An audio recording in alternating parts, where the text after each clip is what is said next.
Imagine reaching the peak of fame before you could even understand what it meant.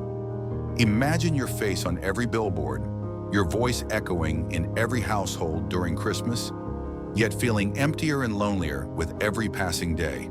Macaulay Culkin lived this reality. Behind the flashing lights and laughter was a world full of pressure, manipulation, and betrayal. Today we uncover the real story behind the boy who captured our hearts and the industry that nearly destroyed him.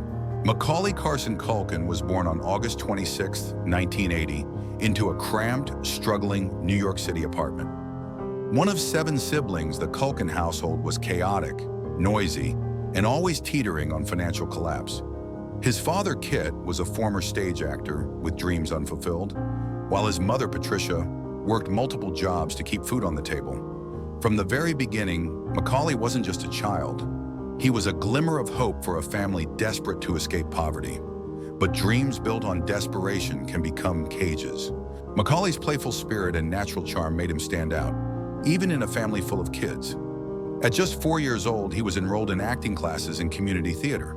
His father quickly realized that Macaulay had it, that rare spark that couldn't be taught. Small commercials, low-budget plays, and minor film roles followed. Yet even at this early age, the lines between childlike fun and business began to blur. For Macaulay, performing wasn't just a hobby, it was becoming an obligation. When Home Alone hit theaters in 1990, no one, not even the filmmakers, could predict the global sensation it would become. At just 10 years old, Macaulay Culkin wasn't just a star. He was a symbol of childhood independence and bravery. But the price of that meteoric rise was steep.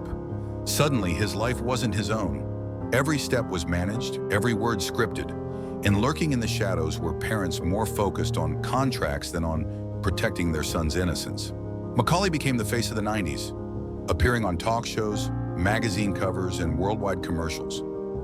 Yet behind every smiling photo was a boy increasingly isolated from anything normal. He was homeschooled on film sets. Friendships faded. Privacy disappeared. Fame, once thrilling, became suffocating. His small voice was drowned out by the roar of a machine that demanded more movies, more interviews, more Macaulay. And his parents, rather than pulling him back, pushed him forward into the blinding glare. Behind the scenes, Kit Culkin was tightening his grip. Acting not just as a father, but as Macaulay's manager, Kit negotiated contracts aggressively, reportedly prioritizing money and control over Macaulay's well-being. Hollywood insiders whispered about Kit's volatile temper and ruthless ambition. For Macaulay, the man who was supposed to protect him felt more like a boss, or worse, a warden. Childhood for him wasn't measured in school dances and friendships. It was measured in box office numbers. As Macaulay's fame skyrocketed, so did tensions at home. Kit and Patricia's relationship crumbled under the weight of lawsuits, media pressure, and money fights. The Culkin house, once noisy and full of laughter, turned toxic and divided.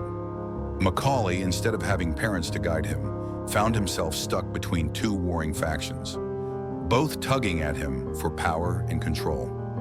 The once simple boy from New York became a pawn in a brutal domestic chess game. In the spotlight, he smiled. Behind closed doors, he broke. By the time Macaulay turned 12, he had starred in over a dozen films. Instead of celebrating a carefree childhood, he was exhausted, physically, emotionally, mentally. The long hours, endless travel, and constant expectation crushed him. Acting no longer felt magical, it felt mechanical, a joyless march from set to set. His once sparkling eyes dulled. In interviews, you could almost see it, the spark fading, the smile forced. But stopping wasn't an option. The machine had to keep running. Millions were pouring in. Macaulay was one of the highest-paid child actors in history, but the real question was, where was that money going? Kit Culkin reportedly handled all the finances. Rumors swirled that he controlled the bank accounts, leaving Macaulay without real access to the fortune he was earning. To the world, he was rich beyond imagination. To Macaulay, he was trapped, working non-stop for money he couldn't even touch. Macaulay wasn't the only Culkin child thrust into acting. His siblings, especially Kieran and Rory, also took roles in film and TV. What could have been a bonding experience became another competition orchestrated by their parents. Sibling rivalry was fueled, not soothed. Relationships that should have been lifelong anchors turned tense and complicated. Instead of leaning on each other, the Culkin children drifted into their own isolated paths. By 1994, Macaulay had had enough. After wrapping the film Richie Rich, he stunned the world by announcing he was taking a break from acting. Many assumed it was temporary. Few realized it was survival. For Macaulay, quitting wasn't just a career decision. It was an act of rebellion, a desperate attempt to reclaim his stolen childhood. The boy who had been the centerpiece of a billion-dollar industry simply vanished from Hollywood's radar. Soon after leaving Hollywood, Macaulay made another stunning move. He filed for emancipation from his parents.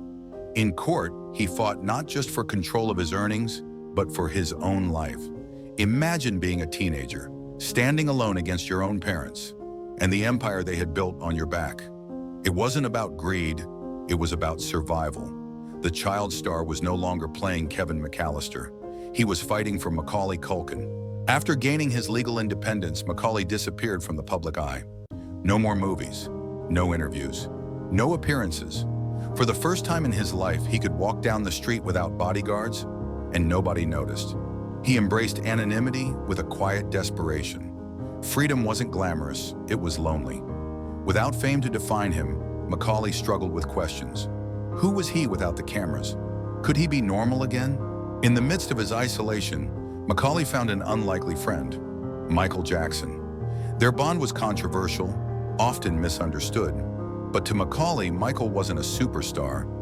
He was someone who understood what it meant to be a child robbed of a childhood. They shared laughter, loneliness, and dreams of escape. Critics called it strange. For Macaulay, it was one of the few genuine connections he had during those lost years. Even after stepping away, the tabloids never stopped hunting him. Every rare sighting of Macaulay Culkin became a headline. Is he okay? Where is Macaulay now? They speculated about drugs, mental breakdowns, arrests, often with little evidence. The same media that once celebrated the cute boy from Home Alone now fed on the darker, imagined version of his story. For Macaulay, the fame he tried to leave behind had turned into a haunting he couldn't outrun. Without roles to play, without scripts to follow, Macaulay faced the hardest role yet, becoming himself. He dabbled in art, in writing, in starting a rock band. There were moments of humor, moments of sadness. His public image shifted wildly between tragic figure, eccentric artist, and cult hero. But underneath it all, he was just a young man searching for identity, piecing together a life from the wreckage of his stolen youth. Even though Macaulay had left acting behind, the world hadn't left its expectations of him.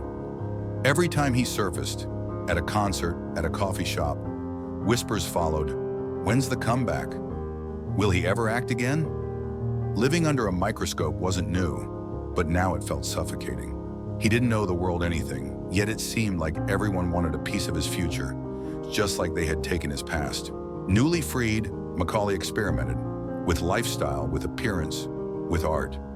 His looks changed dramatically: messy hair, grunge clothes, skinny frames. Some saw a downfall, others saw a teenager finally getting to rebel. For Macaulay, it wasn't rebellion, it was exploration. He had lived his childhood in crisp costumes under perfect lighting. Now he was creating his own identity, however messy it looked from the outside. In 2012, Macaulay surprised everyone by launching a rock band, the Pizza Underground. They parodied Velvet Underground songs with pizza-themed lyrics. It was quirky, it was weird, and it was unmistakably him. Some fans didn't get it. Some laughed. Macaulay didn't care. For the first time, he was creating art without worrying about box office numbers or critics. It wasn't about being the biggest star anymore. It was about having fun. Paparazzi photos of a gaunt Macaulay exploded online. Rumors of drug addiction circulated at lightning speed. But Macaulay denied them, calling the media frenzy insulting and ridiculous. In truth, he was simply tired, thin, and living without a Hollywood stylist managing his every appearance. Still, the narrative stuck. And Macaulay once again became a punching bag for tabloids, desperate for clicks. Away from Hollywood's spotlight, Macaulay found love quietly. He dated Mila Kunis for nearly a decade. a relationship that mostly stayed private. Later, he would find a deep bond with actress Brenda Song. These relationships weren't just romances, they were escapes. With them, he found someone who loved him, not the image the world clung to. In love, he found healing, a different kind of fame, being known and accepted. In the midst of trying to build a new life, tragedy struck. His sister, Dakota, died in a tragic car accident in 2008. The loss was shattering. Macaulay, who had already endured so much emotional damage, now faced grief few could comprehend. It wasn't just the loss of a sister, it was another piece of his foundation crumbling away. And once again, the paparazzi turned grief into a grotesque public spectacle. Over the years, Macaulay popped up in surprising places, hosting comedy skits, starring in indie films, and making cameos in commercials. Each time, audiences buzzed with excitement, but these weren't signs of a full comeback. They were small, controlled tastes of fame, glimpses Macaulay allowed on his own terms. He refused to be dragged back into the machine. In interviews, Macaulay began speaking out, correcting the wild rumors that had shaped public opinion. He wasn't a tragic drug addict. He wasn't a cautionary tale. He was simply a man who had survived childhood fame. The real tragedy wasn't him. It was how the world had failed to protect him. His calm, measured words revealed a wisdom Hollywood rarely acknowledged. Macaulay leaned heavily into humor to cope with his strange life story. He starred in funny web skits, poked fun at his Home Alone past, and even played exaggerated versions of himself. Instead of running from his legacy, he joked about it, and in doing so, he took power back. He became a cult figure, beloved not just for nostalgia, but for resilience and wit. Macaulay's story is emblematic of a broader tragedy, Hollywood's brutal treatment of child stars. From Judy Garland to Britney Spears, the industry chews up young talent and spits them out. Macaulay became the poster child for both extreme success and extreme fallout. His escape wasn't just personal, it was symbolic, a warning to others. Fame has a price few truly understand. By his mid-30s, Macaulay had built a quiet, peaceful life. He lived in Paris for a time, enjoyed simple pleasures, started a podcast, and distanced himself from toxic fame cycles. He wasn't hiding, he was living. For Macaulay, peace wasn't found in mansions or movie sets. It was in anonymity, laughter, love, and being left alone. Macaulay and Brenda Song became a solid team, sharing not just romance but creative projects too. In 2021, they welcomed a baby boy named after Macaulay's late sister Dakota. It was a quiet, powerful symbol of healing, a full-circle moment for someone who had lost so much. For the first time in decades, Macaulay wasn't just surviving, he was thriving. Today, Macaulay isn't ashamed of his past. He jokes about Home Alone, celebrates his weird career path, and controls how much of himself he shares with the world. He isn't owned by Hollywood anymore. His story is no longer a tragedy. It's a story of survival, resilience, and ultimately self-liberation. Macaulay's life offers important lessons. Childhood isn't a commodity. Fame doesn't equal happiness. And healing is possible even after unimaginable public trauma. His story resonates because it's not just about celebrity. It's about reclaiming your humanity in a world that sees you as a product. Once seen only as Kevin McAllister, the boy left home alone. Today, Macaulay Culkin stands as a man who left fame alone to find himself. His escape wasn't a failure. It was an act of courage. It wasn't tragic, it was triumphant. And maybe, just maybe, that's the ending Macaulay deserved all along.